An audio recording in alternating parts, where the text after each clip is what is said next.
How do you evaluate Pokemon in Nuzlocke? Seriously, how do you figure out how good a Pokemon actually is in your challenge runs? What does it even mean to be a good Pokemon? This question is surprisingly tricky to figure out. Even after thousands of hours of Nuzlocke experience, I still struggle with it.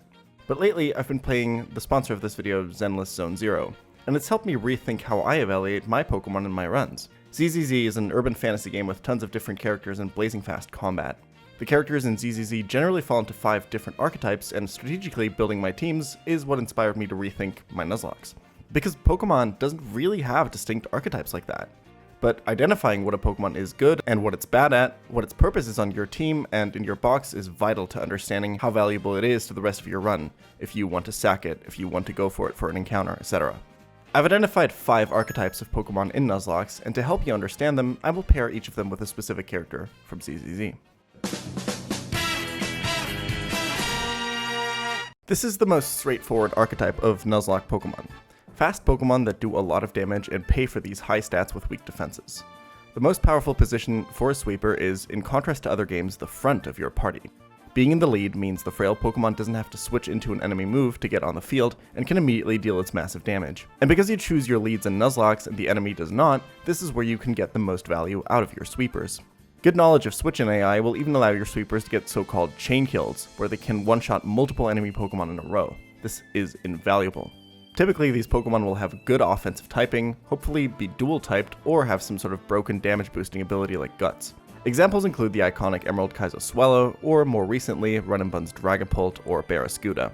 Using these glass cannons is risky though, and I would say that these Pokemon get the most value in the hands of skilled players that can manipulate the AI to their advantage as much as possible, without ever putting these powerful attackers at risk. This maps pretty directly onto the traditional damage dealers in games like ZZZ. Nico Mara, for example, whose blazing fast gameplay combined with strong AoE makes her the perfect physical damage dealer. She's really the archetypal sweeper, with all of her skills being some form of AoE slash that lets her dash across the battlefield, grinding up opponents as she goes. In ZZZ, physical damage and mobility are tied to each other, very similarly to how attack and speed are both needed to enable your sweepers in Pokemon. This is an archetype that I don't really hear a lot of people talk about, but it's essential in Nuzlocking. Because of the limited amount of encounters during your Nuzlocke and the nature of tempo in Pokemon battles, it's basically impossible to sweep an entire team just with fast damage dealers that can't take a hit. You need solid attackers that provide a balance of both damage and defense.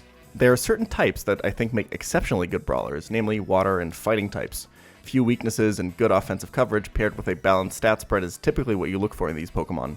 Large move pools also help brawlers out more than any other class because they generally look for 2-hit KOs instead of raw 1-hit KOs with super effective stab moves. Normal types are also very good at this. Classic examples of this include Poliwrath, Drapion, and Snorlax. I think these Pokemon are generally much easier to use than sweepers, and this is the type of Pokemon beginner Nuzlockers should be keeping their eyes on, and using them in general is much more forgiving than sweepers.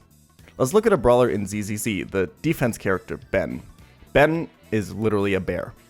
Do you need any more convincing? Let's move on to the next archetype. Okay, I'm being told I need to talk about Ben for a little bit longer. Ben Bigger is an A-rank fire character and part of the construction company Bellowbog Heavy Industries. He's actually kind of a finance nerd. In combat, he specializes in strike damage, as well as getting the most out of his massive defense stat. His special attack grants him a shield to absorb a hit, and then allows him to dish out massive physical damage in return. The point of a defensive Pokemon in a Nuzlocke is typically not that of a tank in a more traditional game. The primary goal of any Nuzlocke fight is to manipulate the AI in your favor. One of the most fundamental ways to do this is by utilizing the technique known as pivoting. Fundamentally, a pivot is a Pokemon that switches into the enemy to ensure that it uses a different move that will more easily allow one of your other damage dealers to get in. We call this confirming a move. This is where defensive Pokemon really shine in Nuzlocke. The mark of a good defensive pivot is typically a typing with a good balance of resistances and weaknesses. You want to not only be able to tank the incoming move well and stay on high HP to not put the enemy into a random kill move, but also reliably bait a different move afterwards. Abilities like Rhyperior's Solid Rock and Torterra's Battle Armor, as well as items like Citrus Berries, give you even greater control over your Pokemon's HP, and therefore over the enemy AI. Good Nuzlocke tanks will be Pokemon that are brought on tons of fights but never actually take any kills. In that way, they're actually quite similar to stun characters in ZZZ. Like Lycaon, that are good at locking enemies into specific positions so that your attackers can deal with them. Lycaon is an S-rank Ice-type stun unit, and the favorite character of that guy in your friend group Discord who's really into the Sonic OST. Unironically though, he looks pretty cool. He not only stuns enemies with his basic combos, but also reduces their ice resist with his passive, making him a perfect fit for ice-type teams.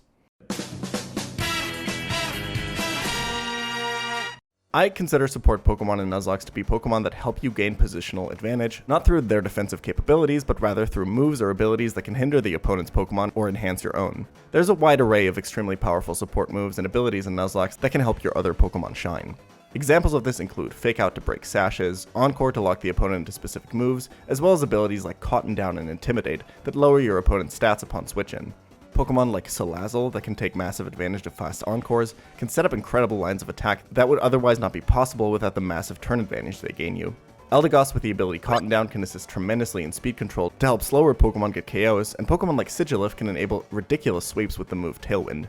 These Pokemon are generally weak in terms of typing and stats, so finding openings for them to get in and actually get their support moves off is what makes them both challenging and rewarding to use. In contrast, support characters in ZZZ get pretty creative in what they do. Let's look at Lucy over here, who specializes in not only enhancing her team's damage, but also throws these diabolical imps into combat to do damage over time. On the other hand, someone like Sukaku might set up her flag on the field to give massive buffs to the rest of your team. This is an archetype I've only very recently noticed in my runs, and understanding it is vital to evaluating certain Pokemon and the benefits they bring to your box. A specialist in my mind is a Pokemon that can solve a very specific problem that no other Pokemon can solve. Take a classic example from Emerald Kaizo, Volt Absorb Lantern.